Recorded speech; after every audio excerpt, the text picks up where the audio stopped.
this is not good. This is not a hitch. This has gone beyond a hitch. I didn't agree with them then, but I respected that opinion and I obeyed it. And as the Attorney of the Republic, I went back and started arranging for a new election, which we did hold thereafter. One of the problems we have, ladies and gentlemen, in these constitutional timelines that are locked up in the Constitution, it confirms what the philosopher said, that the road to hell is paved with good intentions. When we wrote the Constitution here in Bomas, we thought that putting timelines in which by which the court must determine the dispute, we were making sure that the country would be stable, that a transition would be done quickly. We were wrong. It now turns out, in my experience, that this time is not enough.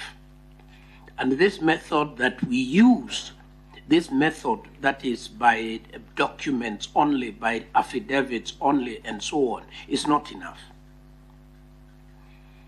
So that's one thing that if we were to reopen that process, that is one area that the experts would probably need to look at, the timelines. In fact, we almost ran into a constitutional crisis in 2017. We dodged a bullet by the sheer love of God, because Parliament had broken up, prorogued, Parliament had gone home, it couldn't make more law, it couldn't make law to guide us, and the judges had found the night before the election that election officers had been wrongly appointed. It took the Court of Appeal sitting at night to deal with that technical problem. Where the life of the nation is concerned, we don't want those near hits. We then went into an election where I think had we missed the timeline, there would have been no government, and that's the constitution we have.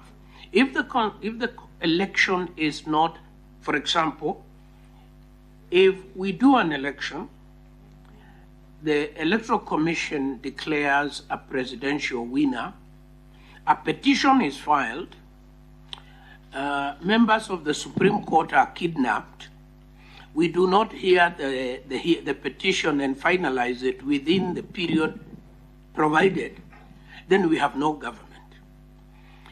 I think these are very dangerous propositions, and we want to have a more flexible system.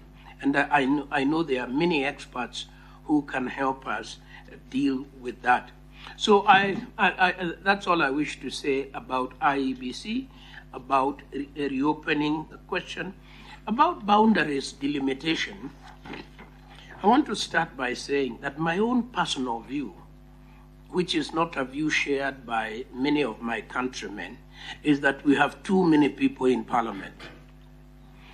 We have too many constituencies, so that we should be reducing constituencies, not increasing. We have too many counties. We should reduce counties, not increase counties. They are costing us a lot of money, and quite a number of them are not viable. When we were in Bomas, the constitution we gave you, ladies and gentlemen of the Honorable August House of Parliament, I think we had given you 9 counties. 14, I'm corrected, 14. It was when the politicians went to Naivasha that they came to this compromise of let's go to 41. I think if we are to reopen this constitution, one of the issues we can usefully reopen is the reduction of counties. Bring more counties together and let them work together and mobilize resources together and share together. So I'm not a great fan of increasing counties or indeed of increasing constituencies. And this may bring me then to another